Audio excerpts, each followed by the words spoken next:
केंद्रीय मंत्री ज्योतिरादित्य सिंधिया आज दिल्ली में राजमाता विजयराजे सिंधिया एयरपोर्ट ग्वालियर पहुंचे, जहां उनका भाजपा नेता और समर्थकों ने फूलमाला पहनकर जोरदार स्वागत किया। उन्होंने पत्रकारों से चर्चा कर कहा कि हर घर तिरंगा अभियान भारत की प्रजातंत्र का सबसे बड़ा अभियान है। भारत का एक एक नागरिक गर्व और प्रफुल्लित है। हर घर अपने तिरंगा लहराएगा। इस अभियान को जन जन तक पहुंचाने, घर घर तक पहुंचाने एक एक नागरिक तन मन के साथ मेहनत कर रहा है।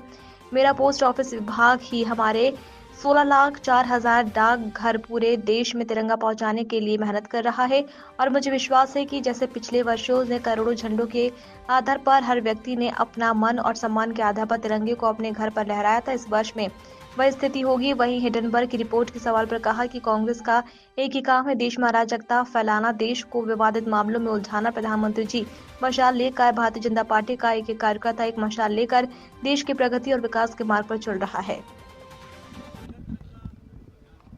हर घर तिरंगा अभियान भारत के प्रजातंत्र का सबसे बड़ा अभियान है। भारत का एक एक नागरिक गर्व और प्रफुल्लता के साथ अपने घर पर तिरंगा लहराए और आप सबसे भी मैं निवेदन करना चाहता हूँ, भारत की आन बान और शान हमारा तिरंगा है और इस अभियान को घर घर तक पहुँचाने के लिए एक एक नागरिक तन मन के साथ मेहनत कर रहे हैं।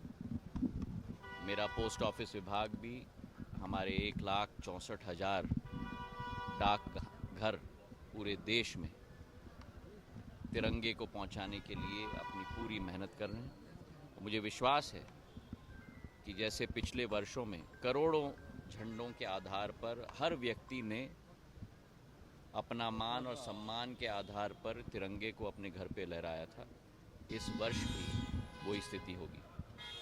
पिछले बार मैं जब आया था तो आगरा से ग्वालियर की एक्सप्रेसवे की सौगात में लेके आया था, जिसके लिए मैं प्रधानमंत्री जी को, गडकरी साहब को और मुख्यमंत्री जी को बहुत धन्यवाद देना चाहता हूं।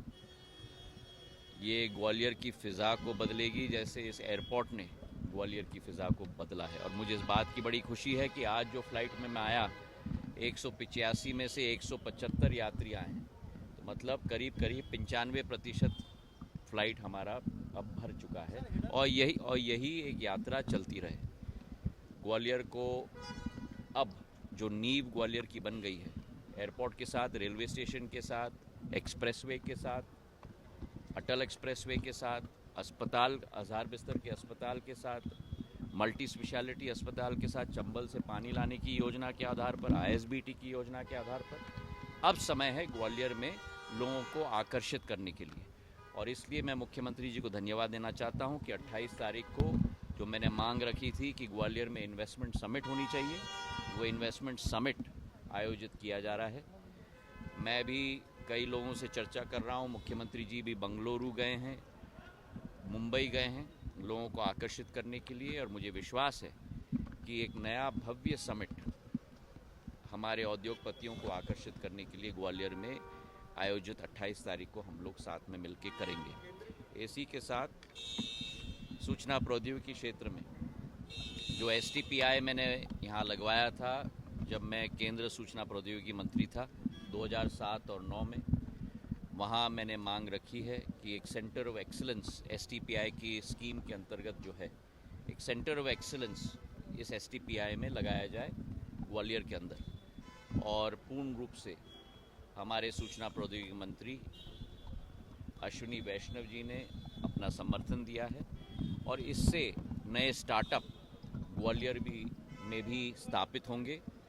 वित्तीय सहायता, प्लग एंड प्ले सिस्टम, वित्तीय सहायता 15 लाख, 25 लाख, 40 लाख तक इस योजना के तहत दी जाएगी और एक नई ऊर्जा स्टार्टअप्स के क्षेत्र में भी ग्वालियर में इसके आधार पे आएगी। किसके ऊपर? हिडनबर्ग। कांग्रेस का एक ही काम है, देश में अराजकता फैलाना, देश को विवादित मामलों में उलझाना। प्रधानमंत्री जी एक मशाल लेकर, भारतीय जनता पार्टी का एक एक कार्यकर्ता एक मशाल लेकर देश को विकास और प्रगति के मार्ग पर चला रहा है। कांग्रेस केवल भटकाने की कोशिश, अंधेरे में रखने की कोशिश, जो उनकी पद्धति रही है इतने वर्षों से, उसी पद्धति पे कांग्रेस चल रही है। मुझे बड़ा खेद है कि जिस तरीके से व्यवहार सदन के अध्यक्ष के साथ उस दिन राज्यसभा में किया गया। सदन के अध्यक्ष केवल सदन के अध्यक्ष नहीं हैं, पर देश के उपराष्ट्रपति हैं। उनके साथ जो बदसलूकी की गई, मैं मानता हूं कि विपक्ष के एक एक व्यक्ति को माफ़ी मांगनी चाहिए, क्योंकि ये अपमान सदन के अध्यक्ष हमारे देश के उपराष्ट्रपति के साथ नहीं है, ये हमारे संविधान के साथ है, ये हमारे तिरंगे के साथ है। और मैं मानता हूं कि जनता सब कुछ समझती है। जो शोरगुल हो रहा है सदन में, जो लोगों का अपमान हो रहा है सदन में, जिस तरीके से 2014 में, 19 में और 24 ने जनता ने सबक सिखाया था, आने वाले दिनों में भी जनता उन्हें सबक सिखाते ही जाएगी। चलिए, बहुत बहुत धन्यवाद।